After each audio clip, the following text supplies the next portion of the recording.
धूप और छाँव की तरह हमारे जीवन में सुख और दुख आते रहते हैं। हमें लगता है कि हमारे जीवन में हजारों दुख हैं, लेकिन अगर वास्तविकता में देखा जाए, आंखें खोलकर देखा जाए, तो जीवन में सिर्फ एक ही दुख होता है।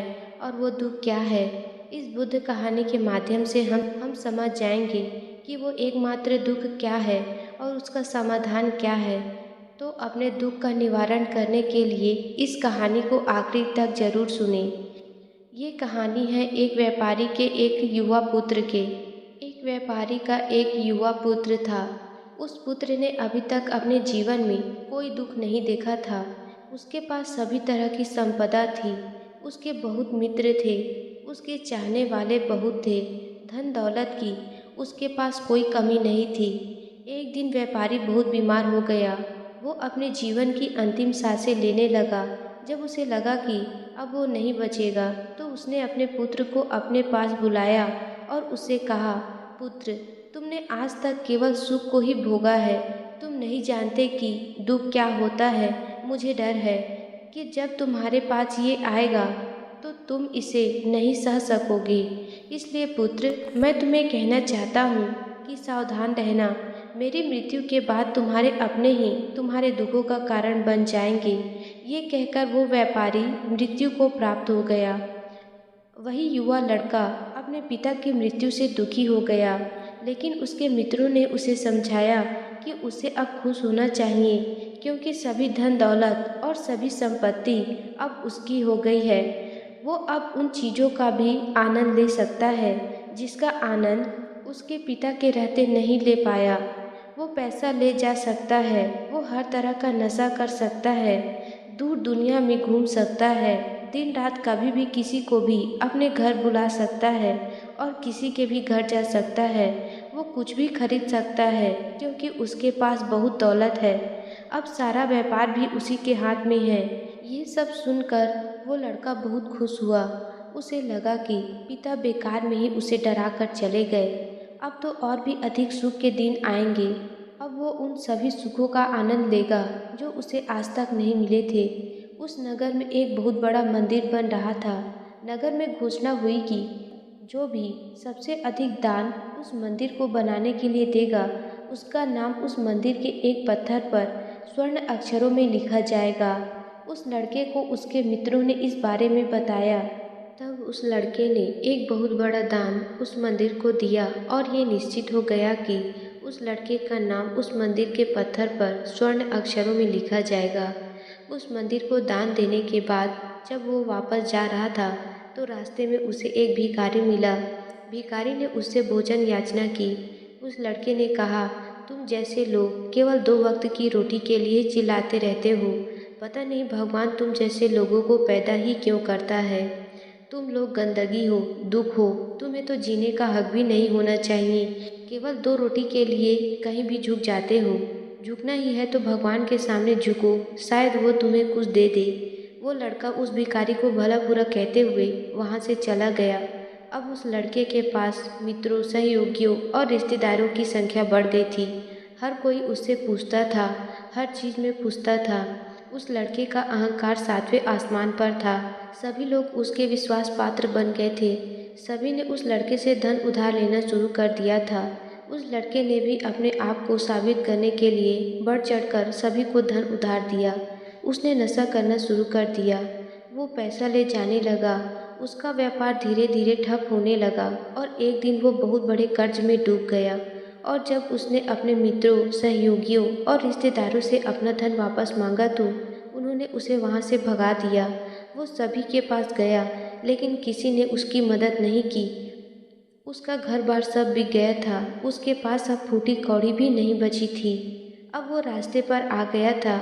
उसने कहा, अपने सुख के दिनों में मैं नहीं जान पाया कि मैं अपने शत्रुओं से घिरा हुआ था। मुझे ये दिखाने के लिए, हे दुख, तेरा धन्यवाद। सारे दिन वो इधर से उधर भटकता रहा और सोचता रहा कि अब उसके जीवन का क्या होगा। वो क्या खाएगा, कहाँ रहेगा, कहाँ सोएगा।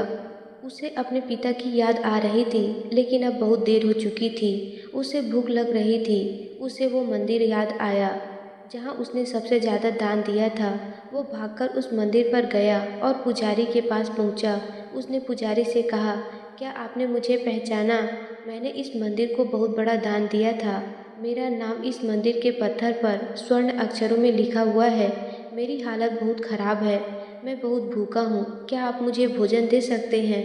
पुजारी ने कहा, भिखारियों को बाहर भोजन दिया जाता है। आप बाहर बैठ जाएं। और भिखारियों का नाम मंदिर के पत्थर पर स्वर्ण अक्षरों में नहीं लिखा जाता।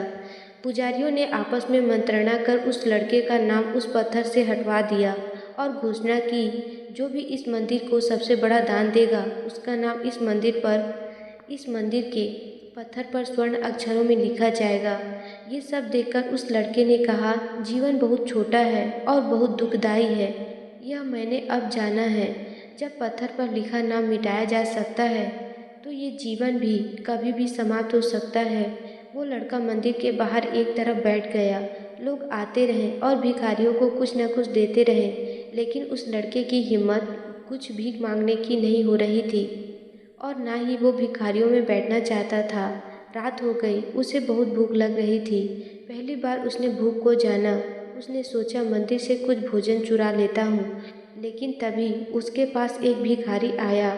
वो वही भिखारी था जो उस लड़के को पहले भी मिल चुका था। उसने उस लड़के को कुछ भोजन देते हुए कहा, मित्र, ये खा लो। मैं समझता हूँ तुम झुकना नहीं चाहते और अगर तुम नहीं झुकोगे तो तुम्हें भोजन नहीं मिलेगा। हम काम करना चाहते हैं मगर रोज काम नहीं मिलता, लेकिन ये भूख रोज लगती है। ये एक ऐसी बीमारी है जिसका कोई इलाज नहीं है।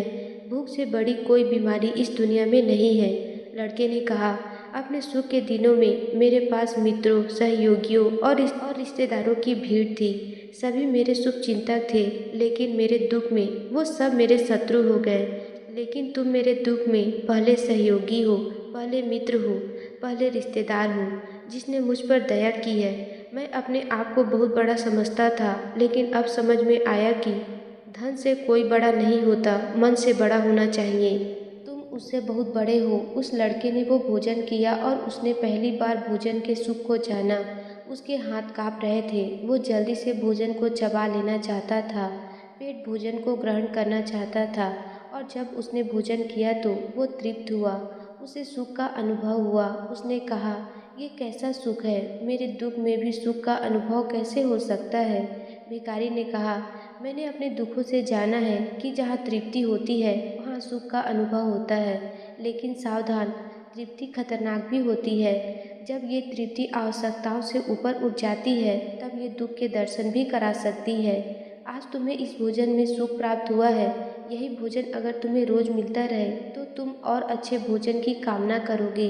यही कामना और इस कामना की तृप्ति तुम्हारे लिए दुख पैदा करेगी। लेकिन जब इस स्वादिष्ट भोजन की तृप्ति पूरी होगी तो तुम सुख का आनंद लोगे, लेकिन वो सुख आएगा और चला जाएगा।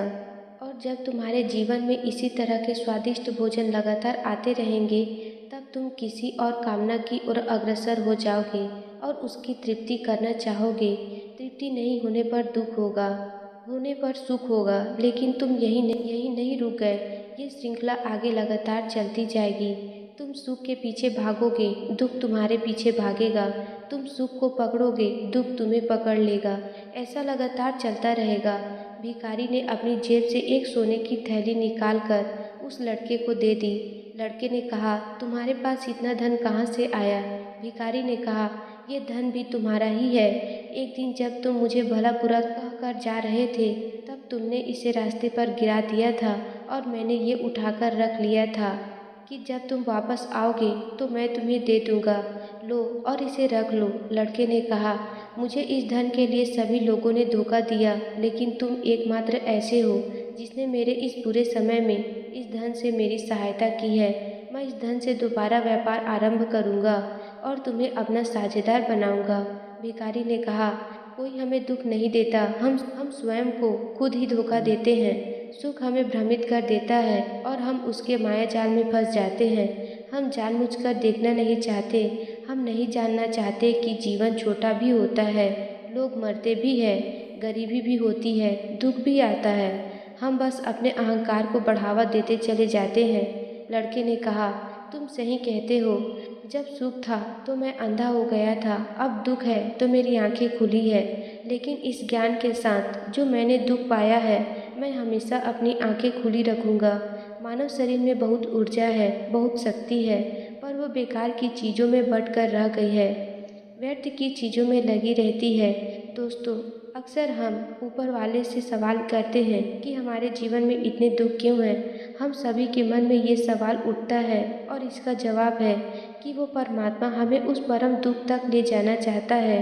वो सबसे बड़े दुख तक ले जाना चाहता है जहाँ पर हमें पता चल सके कि इंसानी आत्मा का असली दुख क्या है। और वो दुख से अपने आप को ना पहचान पाना, अपनी शक्तियों को ना पहचान पाना, अपने आप को इकट्ठा ना कर पाना, अपने आप पर नियंत्रण ना कर पाना, हमारे जीवन में यही दुख होता है। लेकिन इस दुख को ना देखकर हम सभी प्रकार के दुख देखते हैं, लेकिन इस दुख पर हमारा कभी ध्यान नहीं जाता। और वास्तव में होना ये चाहिए कि जब हमारे जीवन में दुख आते हैं तो हमारी सोच वहाँ पर होनी चाहिए कि मैं क्यों हूँ, मैं क्या हूँ। और जब ये एकमात्र दुख आपके जीवन में आपको नज़र आता है, तब आप ध्यान करने की तरफ बढ़ते हैं, तब अपने आप को खोजने की तरफ चलते हैं।